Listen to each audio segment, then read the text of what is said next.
Hello, welcome back. Glad to see you here. Well, let's be real, I can't see you. But glad you're back taking a look at what we're doing here. We're into day 3 of Paris-Nice. Again, I had skipped um, the first stage. May not have been my best choice, but it's a thing. We all do the best we can. So we are, you know, I do have another life. I have a day job, all those kind of things. So anyway, enough of that. I'm not complaining. I'm very lucky to be able to spend most of my time in the studio and working on these pieces, getting stuff posted that hopefully you're all enjoying. If you are enjoying these, both the cycling things and my full studio, full scale work, please give it a like, a follow, thumbs up. Like to know you're out there, ask questions, all that kind of such. Not getting a lot of interaction yet, but I'm confident you guys are gonna pop up soon. So this is the, like I say, the third stage of Paris-Nice, the race called the Race to the Sun, and this is the unusual discipline of dogs barking loudly. But this is the team time trial, so the whole team, as many people as you still have in the race, a couple started with less riders than the full 7. And then the difference is, up until today's race, it has been the time for the finish is taken by the 3rd or 4th, maybe even the 5th rider across the line. So a real incentive to keep everybody together. And then all of the riders are awarded that time, regardless who crosses the line first. And today they're doing it a little different. It's going to be real time. So the winner of the stage will be determined by the best time of the, and this doesn't make a lot of sense to me, let's be real. So if you did the best time, you get that time. Makes sense. But that's the time that the team gets as well, is your time of the best rider. And then, but on the GC, it's the time you actually finish in. So some of the guys on other teams have gone out really, really hard, rode as much as they could, done as much as they could for the team, popped, and then just went off the back. And this painting over here is this guy slides off the back. What was his name again? Lucas Hamilton, wearing number 13, finishes his turn on the front and then just comes off the front and goes right off the back, and they don't see him again till the showers or the bus. I don't know if they shower on the bus or wait till they get back to the hotel, but immaterial. So the riders are trying to stay together as long, because in the teen tire trial, part of the whole point is that you gain advantage. Like this guy's out here blocking in the wind. This guy's just finished. He's sliding back to the back, and then he gets to rest. So the more of your team you can keep together, the more time you have to rest before you get back to the front again. And that repeats as many times as feel necessary. Now, some riders will be on the front for a lot longer, and sometimes you keep the guy on the front, like in this case it's Tadej Pogačar, who's the team leader, so they drop him. He doesn't take long pulls on the front as a general rule, because you want to rest your leader for like tomorrow's the first mountaintop finish. So you want to make sure your team leader is good and strong for the mountains.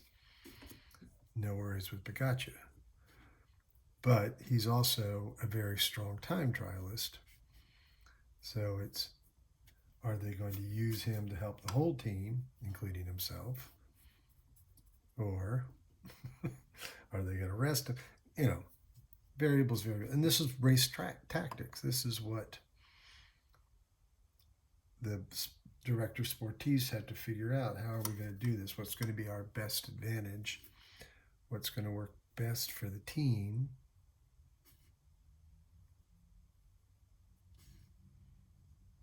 So, yeah, it's just a lot of calculations that have to go into it. Now, Tade's jersey is going to be slightly different than the rest of his teammates because he's in the white jersey. He is the highest placed rider. I think it's under the age of 24. So, and they were actually talking, I'm watching on Peacock streaming service, but it's the, so in essence watching on NBC, and it's Bob Roll and Christian Vandevelde who are doing the commentary, and they were discussing that Pikachu has worn or been in possession of the white jersey in closing in on 200 stages of bike races. So he is such a good young rider. And when I say in possession, because he's also, when he's won the tour, been wearing the yellow jersey, since it's based on the best placed young rider, obviously if you're also leading the race, then you're clearly the best placed young rider. So sometimes somebody else will be wearing the white jersey, even though he is the one in the lead of that classification. Does that make sense? Hope so. So he's in the white jersey now, and of course he's very close to being in the lead because he's only 2 seconds off the lead. Now it's going to be interesting to see. His team is not as strong in this discipline as others, including the guy in the yellow jersey currently, based on his finish yesterday, Mads Pedersen. He's on Trek Segafredo, and they're a very good team in the time trial as well. This discipline used to be in the World Championships, and it was the only race that wasn't. So in the championship, in the Worlds, it's all about your nation. But with the exception, heretofore, of the team time trial, and actually I think the last time the team time trial was done by trade team was when the Worlds were here in Richmond, where I'm painting these from. Sorry. I've got my TV screen times out, so while I'm talking to you, sometimes I lose the image. So I have to hit the button. So that, in case you are wondering, that's how I do these. I watch the race as close to live as possible. And then, now it gets further from live because I pause the video when I see something that I want to paint, and I choose those things based on what's telling the story of the racing or what's a visually interesting image.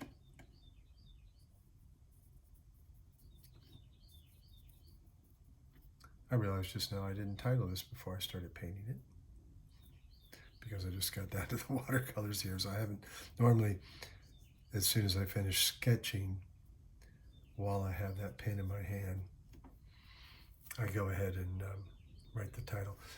In the screen, I can't quite make out what his bib number is, so that's why it's not there yet.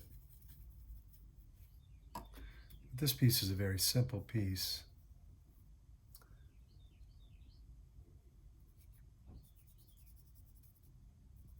So now I know I haven't talked much about the watercolor aspects of this,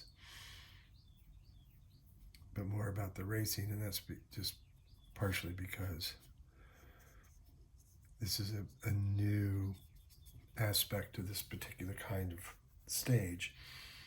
So now we just have to lay in the roadway, but before I do that, because I'm going to do a lot of water saturated work, I'm going to title this, I think we'll call this "How Are We Doing?" because he seems to be asking his race leader,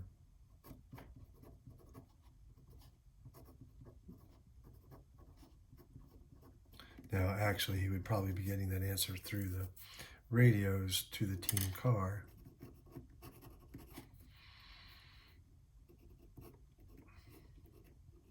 So more likely he's actually checking on Pagacha to see how Pagacha's doing, and maybe even getting his advice, like, should I slot in or should I just pop off the back and call my day done? So all that's left is just to do a nice wash of the road surface, and then I like to lay this in so you see that I'm following the direction of the road, so that all of my brush strokes here are going to be on this vertical diagonal,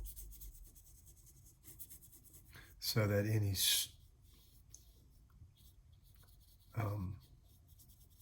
brush marks that appear will help inform the motion, help create more motion for this image.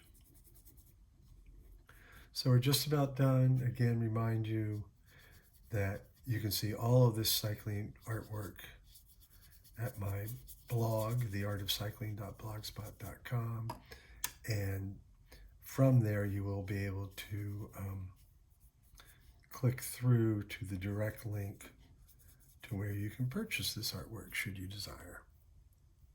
So I will probably come back in here once I see this number more clearly and add it to it. The other thing I do is on all this work, I flip it over, identify the team and all the riders. So thank you so much for watching. I appreciate it. And be sure to check back tomorrow for stage 4.